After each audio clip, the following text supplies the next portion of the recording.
Thank you for joining us in more than 35 locations around the world for the global launch of ESCAP's 2015 Economic and Social Survey of Asia and the Pacific.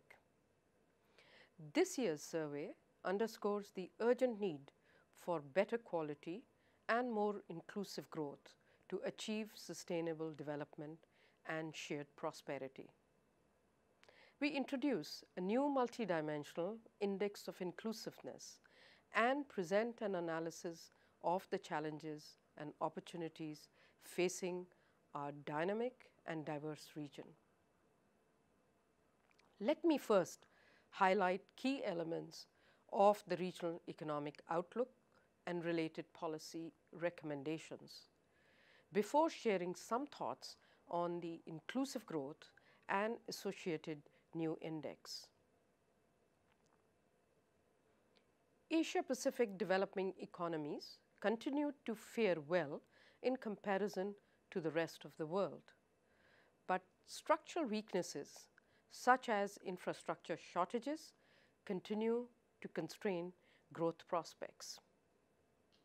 Regional growth is expected to rise only slightly to 5.9% this year from 5.8% last year, with no significant change expected in 2016.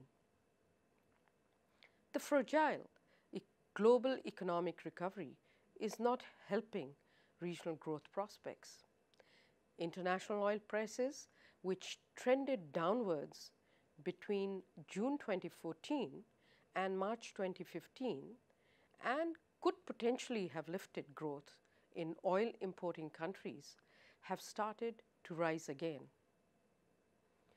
Unless reforms are pursued vigorously, downside risks to the growth trajectory could increase.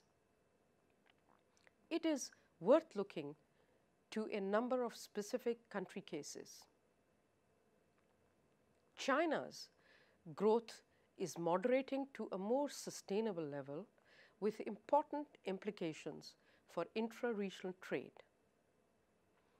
India's growth is accelerating, but the outlook critically depends on sustained domestic reforms. In many parts of South Asia, macroeconomic imbalances, coupled with severe power shortages, continue to limit growth potential. In Southeast Asia, higher growth is being driven by a recovery in Indonesia and Thailand, with robust growth in Malaysia, the Philippines, and Vietnam.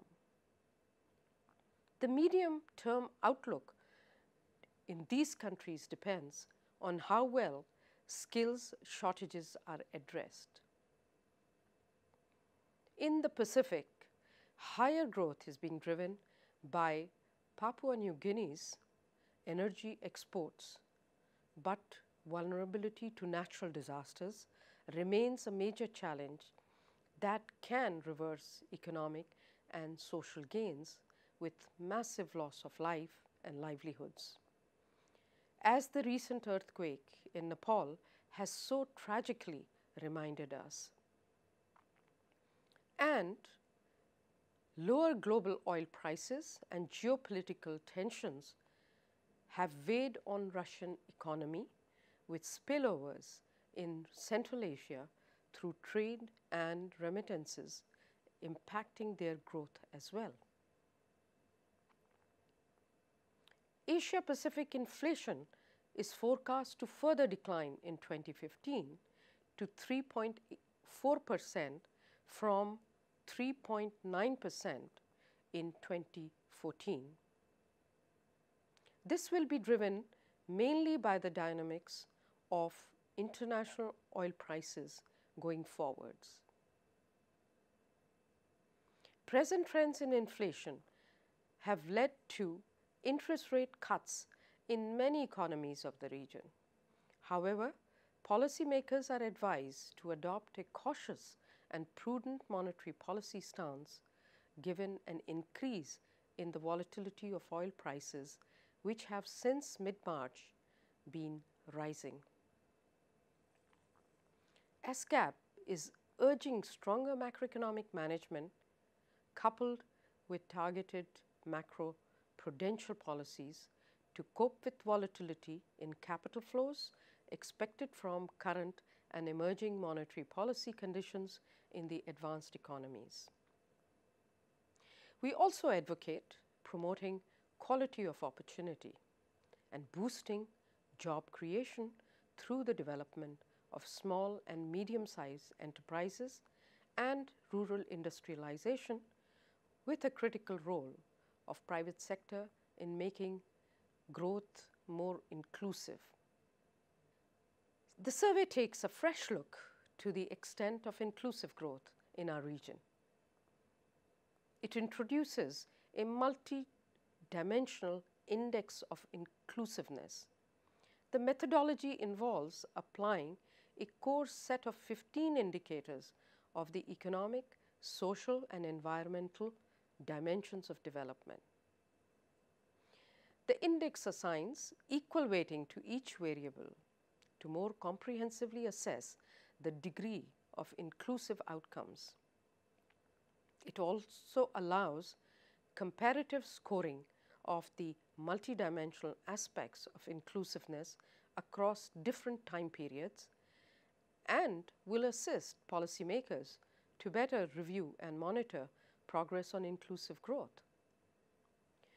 16 economies accounting for the bulk of the regional population and GDP were assessed in terms of this index. They show overall progress at the national level, but it is clear that significant disparities within countries remain across gender, rural and urban divides, and between geographical regions. To enhance well-being, countries need to go beyond just focusing on inequality of income and instead promote equality of opportunities. To reverse the trend of widening socioeconomic disparities, ESCAP recommends that public expenditure be more development-oriented, particularly to enhance access to quality education and healthcare, and to strengthen social safety nets. Equitable access to finance, water, and energy is also vital. It is our hope that ESCAP's Economic and Social Survey 2015 will stimulate policy debates among all stakeholders and contribute to creating more inclusive and sustainable development across the countries of Asia and the Pacific. I thank you.